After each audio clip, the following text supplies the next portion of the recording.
Hello and welcome to another episode of India and Global Left. If you are new to the show, please smash that subscribe button. Also consider becoming a YouTube member, a Patreon, or donate a small amount given in the link in the description box. But the least you can do is to watch this show, like, share, and comment. Without further ado, let me welcome our guest today, Larry Johnson. Larry is an American political commentator and former analyst at the Central Intelligence Agency. Larry, welcome back to India and Global Left. I always appreciate the invitation. You're charitable to want to talk to an old man. Let's get started with Palestine because I think with Yeah. Iran temporarily off the focus, the Trump administration is refocusing its Middle East diplomacy on Palestine, and Netanyahu is set to visit President Trump in the White House next week. And they're saying that they have a deal, a 60-day ceasefire with exchange of 10 prisoners with Hamas while there is nothing about permanent ceasefire, and the Trump administration is also talking about surge in humanitarian aid. Um, should anyone believe these ceasefire talks are in good faith by the United States and Israel? No, absolutely not. There's no. Um, you use the term Middle East, Trump's Middle East diplomacy. What diplomacy? There's no diplomacy at all involved here.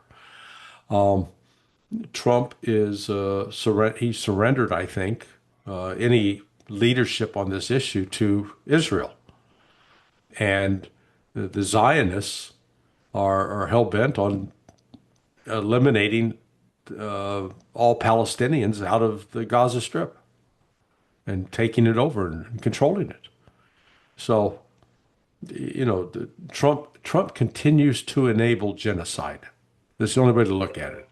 Um, he may have, quote, constructed a deal that is amenable to the Israelis, to the Zionist crowd, but it is not taking into consideration at all the needs, wants, desires, demands of Hamas. So, uh, we deal with the fact that Israel, despite having every military advantage that's you could possibly have, has been unable to defeat Hamas, and Hamas continues to inflict some significant casualties on the Israelis. Uh, I think the only hope for diplomacy, frankly, is Israel is just going to have to suffer enough pain and realize they can't continue to do this. But uh, I don't see them coming to a logical decision because this entire effort at genocide is wrapped up in what I call a bunch of religious nonsense. This concept that the Jews are special people, that God likes them. There's this God that likes them more than everybody else. This God supposedly created the entire universe, created all people, so all people are part of God's creation. But these people in particular they're more special than everybody else, and therefore they get to kill who they want, they get to deprive who they want of their liberty. It's just it's sick. And the fact that you've got so many people around the world that actually believe this is just, for me, just terribly disturbing.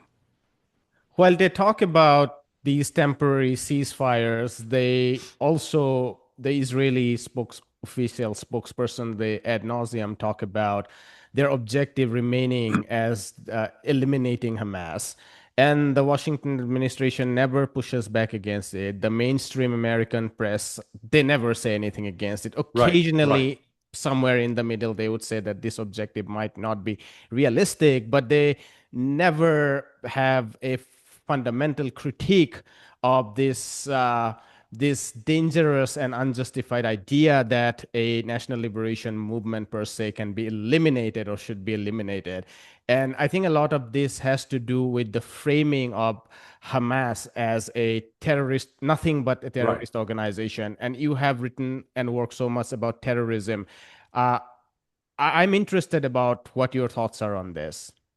Well, the charge of terrorism against Hamas is very misleading. I'll put it that way.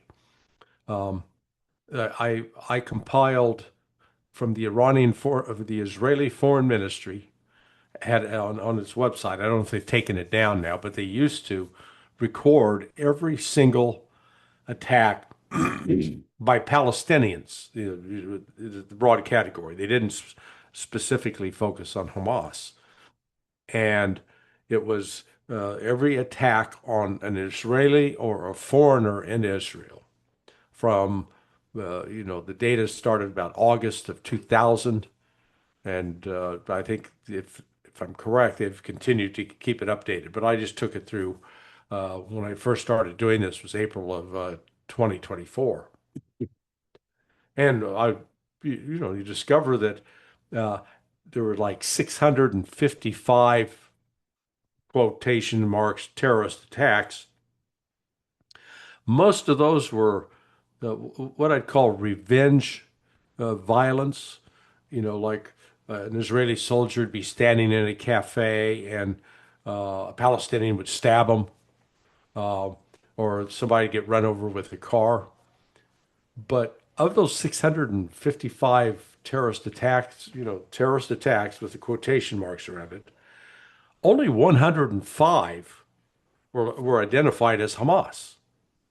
And when you go through them, it wasn't like there was one suicide bombing after another that they were blowing up none of that. And the total number of Israelis that died from this was around 1,500, 1,600. I don't have the precise numbers in front of me right now. Now, so yeah, there was, they're going to call it terrorism. And not all of it was, because some of the violence that they had identified as terrorist acts were actually attacks on military and police personnel. I go by a strict definition on terrorism. It's an attack on civilians.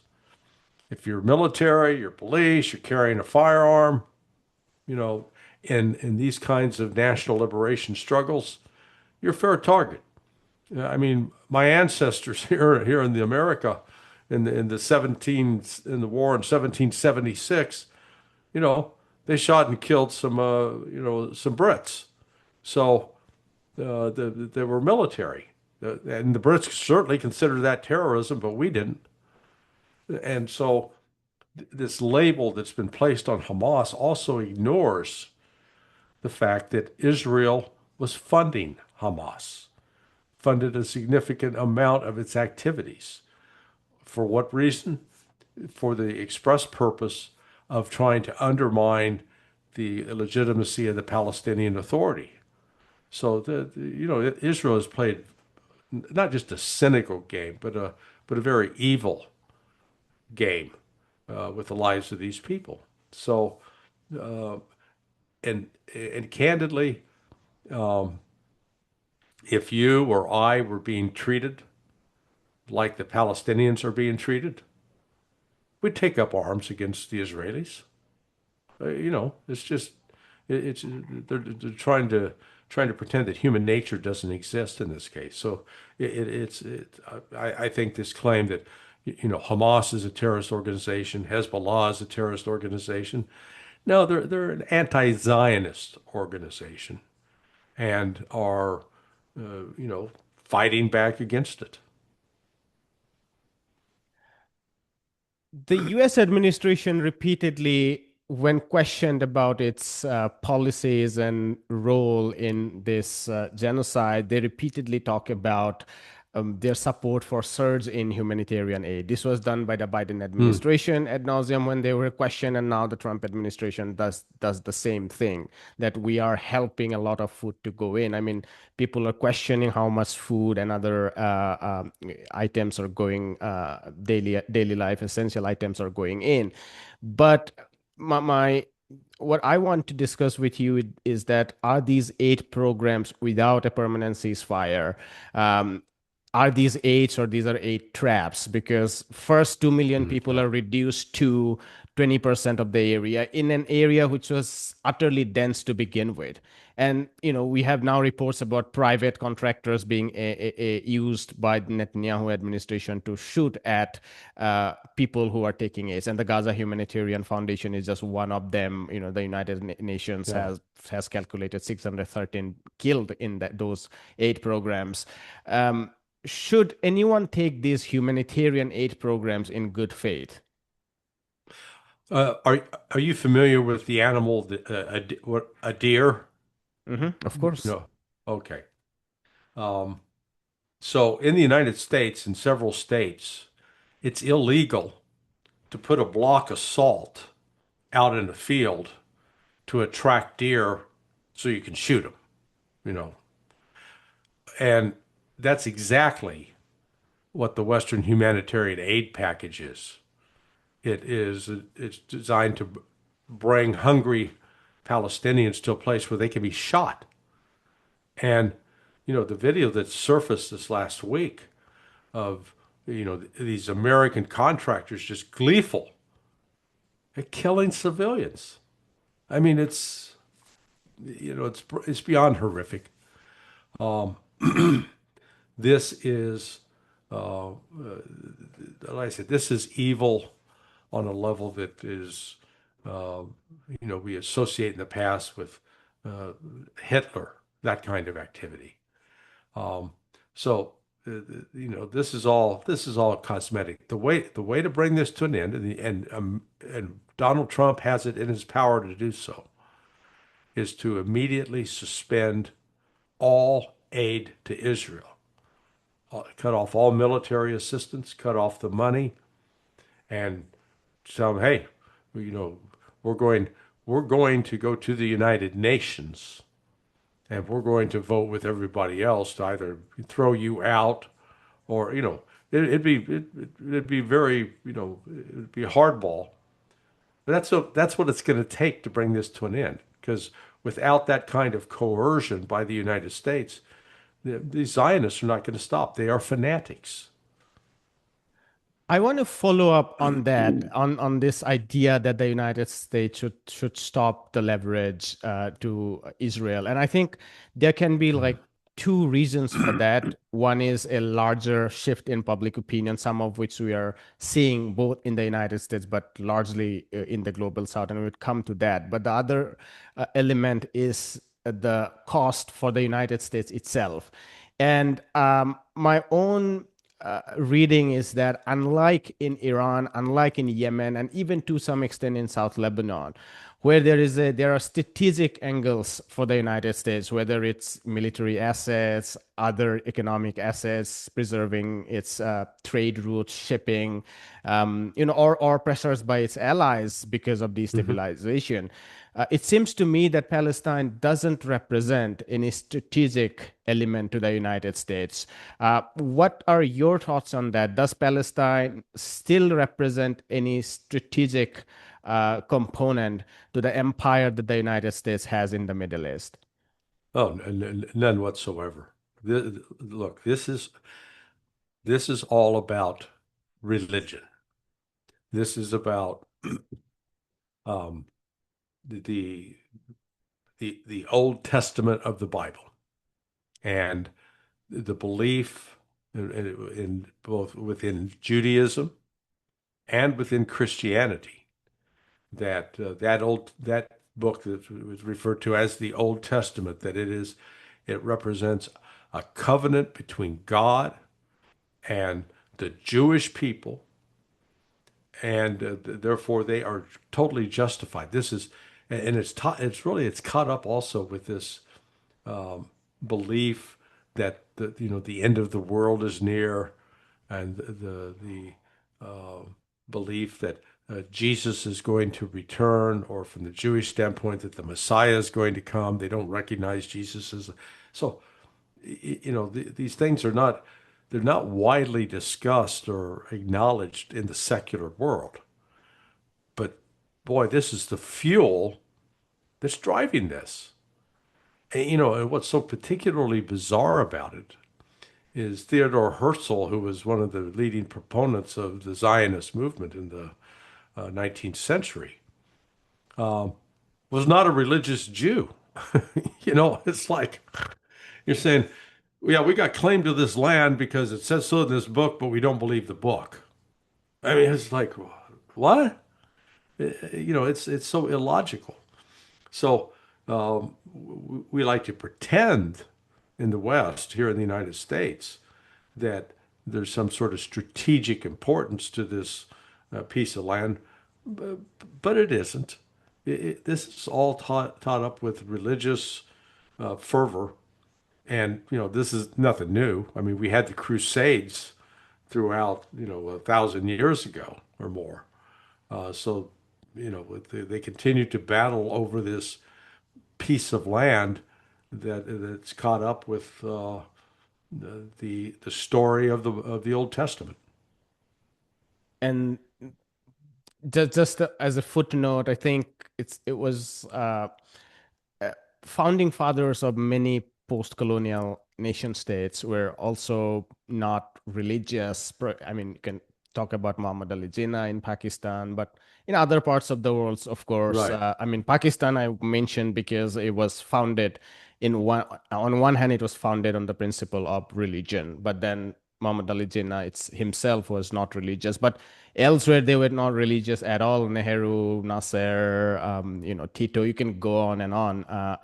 And part of the reason was because it was this moment where decolonization was linked to the idea of a future development of a nation.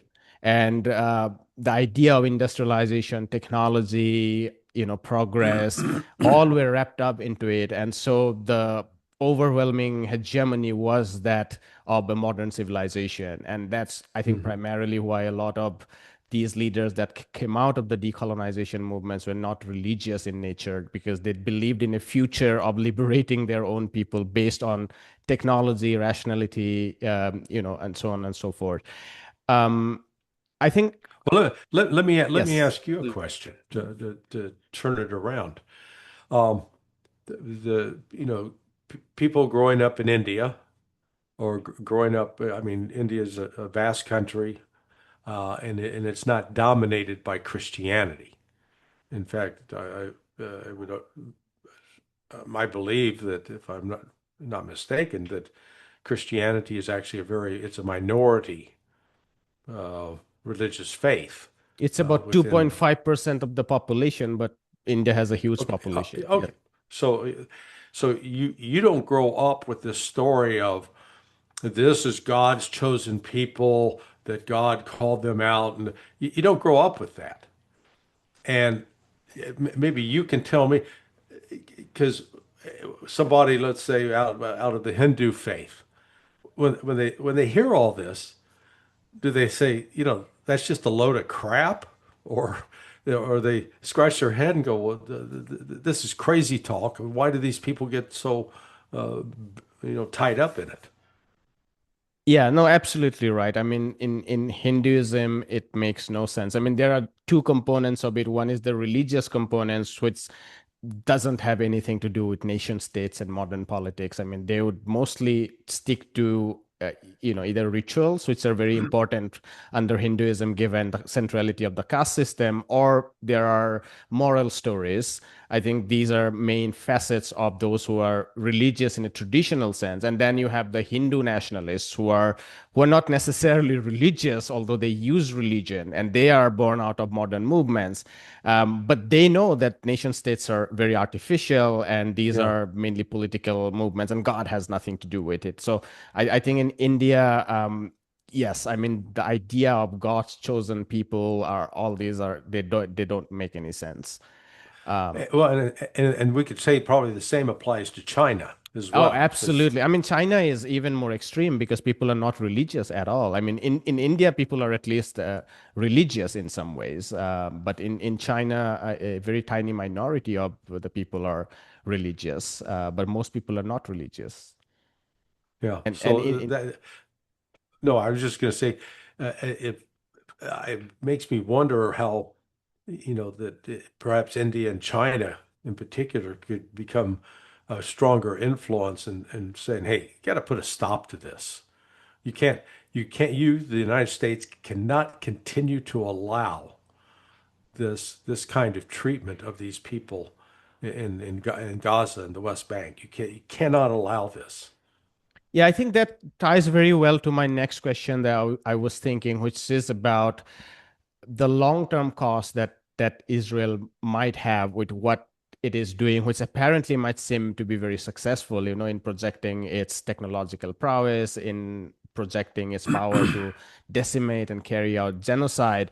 But long term, there is a huge hit to the brand Israel, whatever that was. I mean, mostly built on Yeah, wrongful grounds, but there was a brand. I mean, 15 years ago in India, even many people who are not Hindu nationalists would think that it would relate positively to Israel in the sense that they have been able to build a modern nation. There are, the IT sector and so on and so forth, the success of those things. And yeah, a lot of this is born out of ignorance, but there was that element.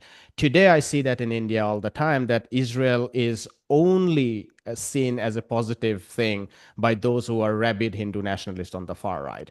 Most people in hmm the middle who maybe a decade ago had not seen Israel in that negative light, which many of us used to do, don't see Israel in any positive light. And I think that your country, United States, is a even more radical example because what we have seen in the New York Democratic mayoral election is that someone like Mamdani can very openly talk about his sympathy for Palestine in a city like New York, which has so many Jewish population.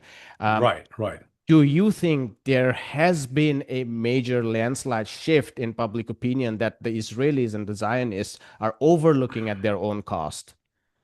Oh, absolutely. Let's say 20 years ago, Israel was, if the country suffered an earthquake or some natural disaster, Israel would send relief teams, and you know, there was sympathy generated for Israel in the aftermath of the Munich Olympics in 1972 with the attack on the Israeli athletes and their death. But whatever goodwill Israel had um, acquired or generated by some of those actions, the humanitarian stuff, they've completely squandered it. They are now, I think, more isolated than in any time since the founding of Israel in 1948, 47.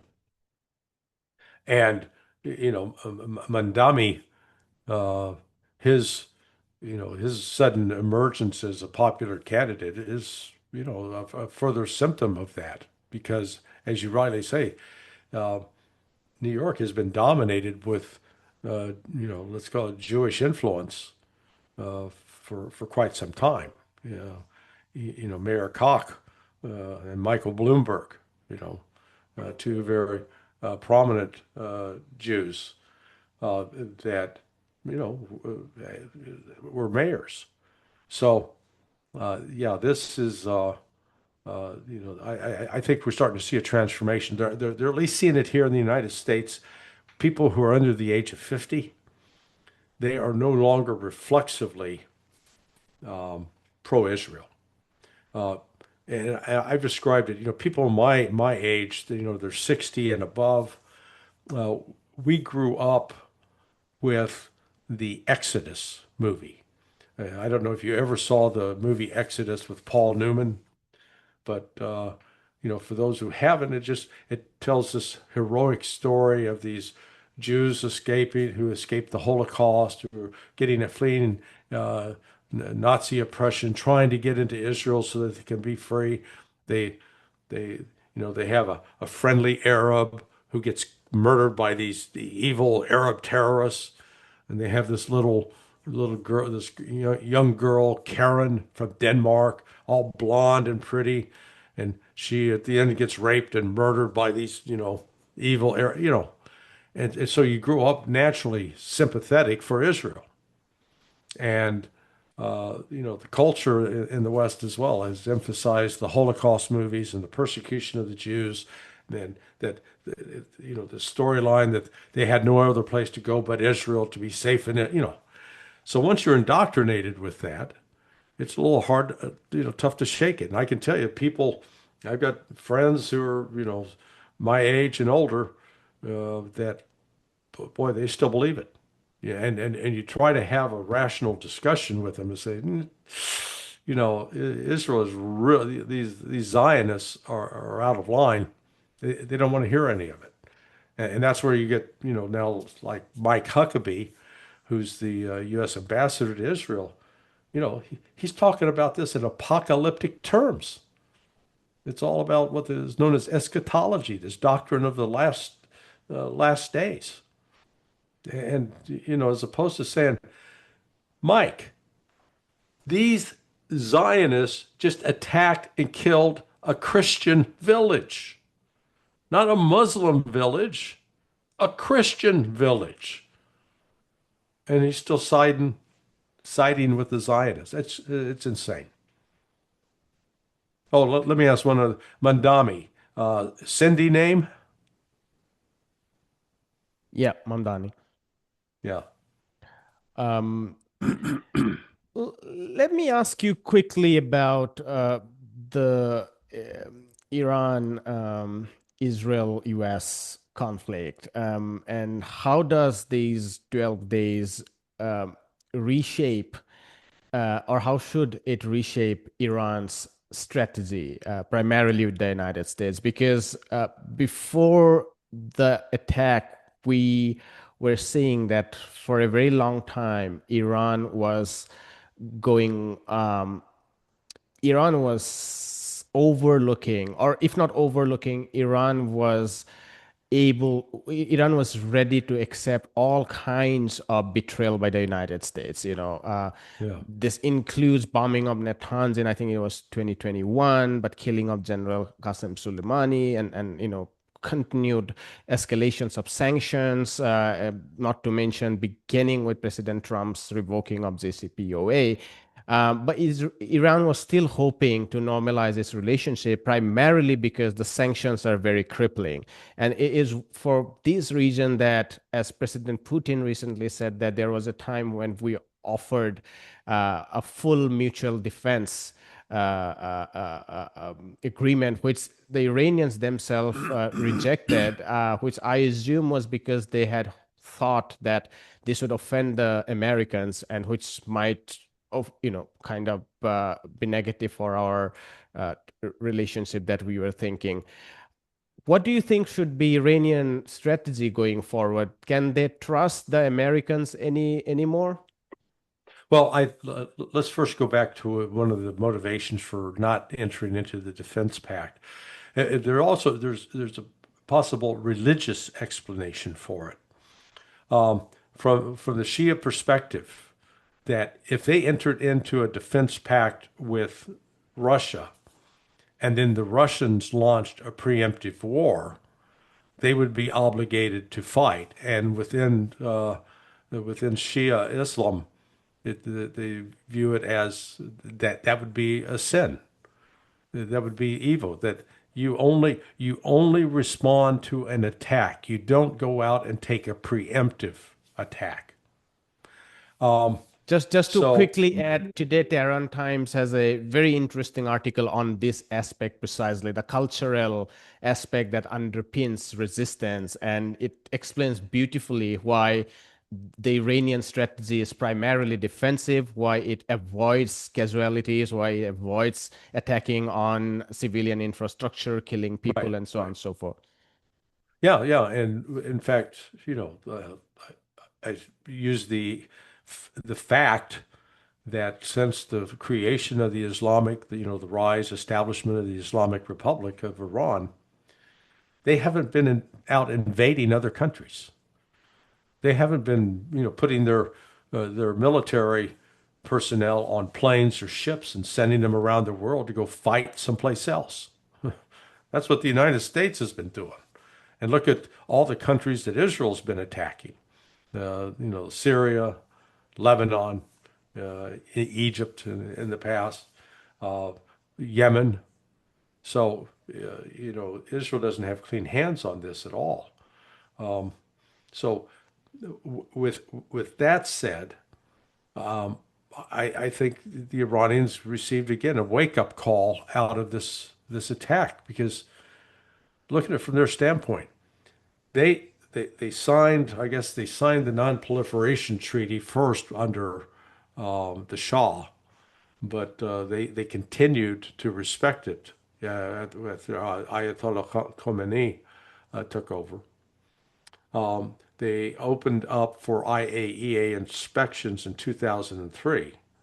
So they've been playing by this so-called international rules-based order. And despite playing, trying to live by those rules, the United States started providing funding and support for a terrorist group, the Mujahideen al-Khalq, MEK. The United States and Israel were working together with assassinations of Iranian scientists, nuclear scientists, back in 2011, 2012. The United States was supporting these radical Sunni Islamic terrorist groups in opposition to Iran. So, I mean, you look at every insult that they could possibly, outrage that could be inflicted on them, that it's been done. So now, I think Iran's in a position that they've got to reevaluate, not give up their religious values, but recognize that they live in a very dangerous neighborhood and that the United States and Iran and Israel are not interested in living and accepting Iran as a peaceful nation. They want them dead. They want to destroy it, divide it, put somebody else in power there. So I think there are, they're described as the hardliners in Iran. You might call them the pragmatists because they'll realize, you know what, we're going to have to arm ourselves. And, they can continue in the defensive mode, but one of the elements of defense is they could add a nuke. They say, okay, we're now going to do the very thing they've been telling us that we can't do, because once we have that, they won't dare attack us. I can understand that thinking. So a lot hinges upon what the Ayatollah Khamenei will say, whether he will continue the fatwa against building a nuke or turn it around. But in any event, uh, Iran needs to immediately strengthen its defense relationships with both Russia and China. Otherwise, the United States, they're not going to stop. We're going to continue to try to destroy Iran. It's not safe.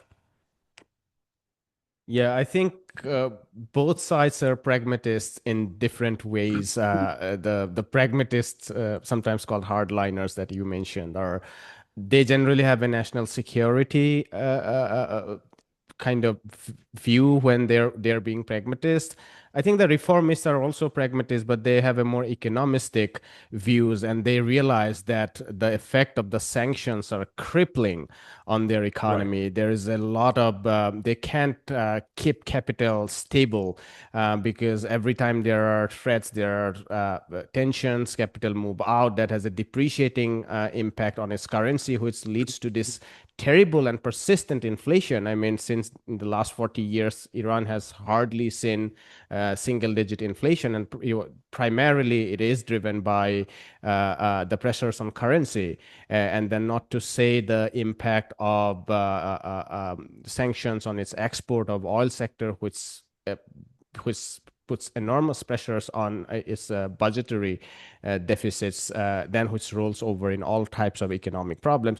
On the Israeli side, we have a very different scenario. I mean, despite downgrading of its sovereign bond ratings, they can keep interest rates very low because Blackstones and BlackRocks and Barclays in the UK and Yeah. Yeah. the France BNS Paribas and other banks, they are pouring in money in Israeli bonds, and Israeli stock at Tel Aviv has gained some 230% in the last 2 years or so.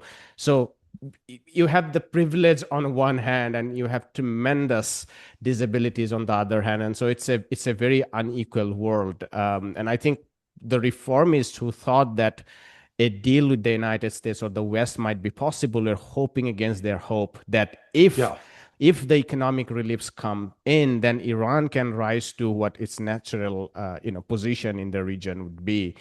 um, I think this is a good segment to ask you a little bit about what's going on between Russia and the West. There was a long phone call, I think, I suspect day before yesterday, yeah, yeah, yeah. between President Putin and President Trump. And President Trump said that nothing of significance came out of this. And today, Ukrainian and Russian press are reporting what the Ukrainian press are calling the sort of largest air attack on several parts of Ukraine by that involves Russian drones and missiles. And Russians are also reporting Ukrainian attack, while Luhansk is completely gone. Most of Donetsk is gone, and I think Zaporizhia and Kherson are also like largely controlled by Russians. While the Russians are also pushing westward in what they called as creation of a buffer Right. zone. My own sense is that the window for talks, diplomacy, and ceasefire are over, and this would remain a frozen conflict for a very long time. What's your sense of this? Yeah, no, the conflict's not going to be frozen at all. Ah, Ukraine's losing, and they have no path to victory. The phone. Let's first deal with the phone call. Um, Trump is. I don't think Trump's giving an accurate readout of what happened, what transpired in that phone call. So it looks like it was initiated by Putin, and Putin called to basically say, "Hey, I want to wish you and all Americans happy 4th of July as you celebrate your independence from a colonial power, the Great Britain." Uh, and reminded Trump that, Russia actually played a pretty important role in the early days of the American Republic. Um, if you recall, John Quincy Adams, the son of John Adams, who was one of the signers and authors of the Constitution and the Declaration of Independence, he was uh, he was a U.S. ambassador to Tsarist Russia, and spent quite a bit of time in St. Petersburg. So you got that history. Um, 10 days ago, Trump was asked about. He had had a conversation with Putin, and in that conversation, Putin offered to help with respect to Iran, and Trump was very vocal. I don't need his help. I told him he needs to fix his own house, that kind of thing. Well, Trump repeated that a little bit yesterday, except in the Russian readout of the meeting, the Russians said there was a detailed conversation about Iran, and they spent quite a bit of time talking about it. And so Trump doesn't want to admit that he's seeking Russian help, but I firmly believe he is seeking Russian help because Iran has now kicked out the IAEA inspectors.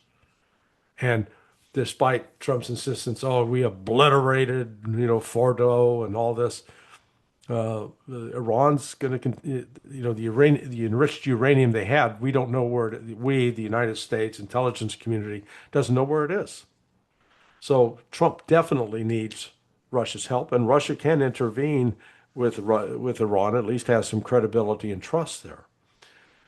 So then, when it came to the war in Ukraine, Putin was very clear. Hey, we're open for negotiations, but you got to solve what are the root causes of this conflict.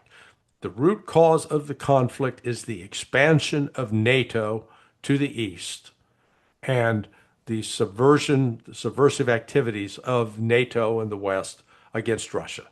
That's got to stop. And until it stops, Russia's going to press on with the war. So right now, one of the other points he made was that Western aid to Ukraine has to stop. Well, what happened 2 days ago?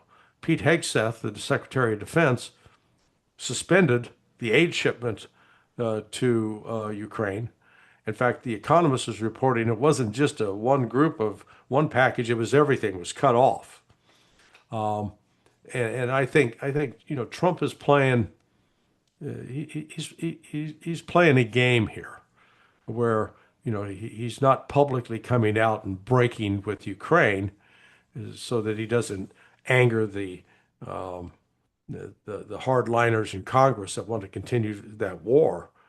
But at the same time, he's taking and I guess enacting policies, taking steps to disengage the United States from that war. And once they're disengaged, Ukraine can't continue this.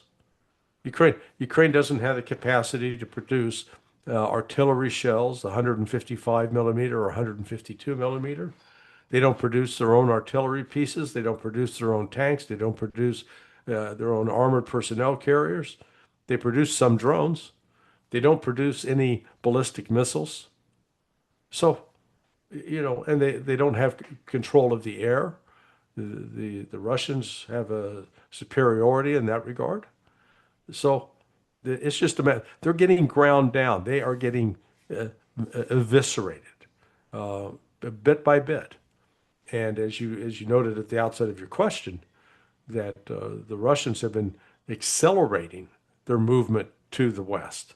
Uh, it is highly likely, I think, for the end of the year, Russia will find itself in full control of all territory east of the Dnieper River. I think one of the readings of the suspension of these batch of delivery armed and basically Hellfire missiles and Patriot air defense systems, and there are Yeah, the others in the Patriot missile in yeah, particular. Yeah. yeah. So those were suspended, but there are also reports that said that it's unclear whether they were suspended because there is a rethinking within the administration, or whether the military industrial complex is overstretched at this moment. Because we Mhm. also know that many arms contracts in Taiwan, for instance, I recently spoke to Joanna Lei, a Taiwanese former politician, and she said that there have been several delays of multiple contracts that the Americans took from the Taiwanese, and they have been unable to deliver them while continuing to ratchet up the temperature in the Taiwanese Strait. And it's because primarily, and Trump said this, that we have to deliver a lot of weapons to Israel as well, and so the military-industrial complex is overstretched. So that's one side of it, but I think the second side is also, and that would also uh, be my next question, which is the NATO summit that we saw recently.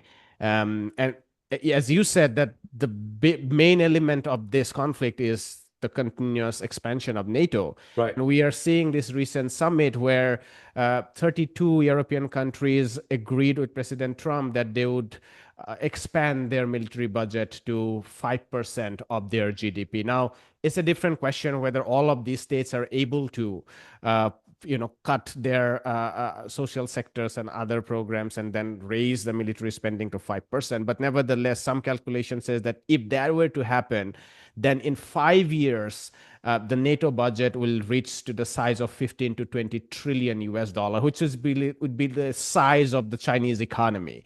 And if that were to happen, now you can say that, yes, that will not happen. I agree. I mean, it would not Yeah. go to that extent. But even if NATO's budget expands from currently 1.5 trillion US dollar to maybe like 2 times to 3 times, it would be very difficult to contain that entity, that monster. So my question is President Trump even in control of his foreign policy, or has the deep state dominated by the military industrial complex all completely taken over? Yeah, no, Trump's not in full control at all on this. But um, let's go back to the suspension of the weapon systems. Um, Israel doesn't need 155 millimeter artillery shells. Okay, they're not fighting an artillery battle. Um, that is a definite indication of the shortage on the part of the Pentagon.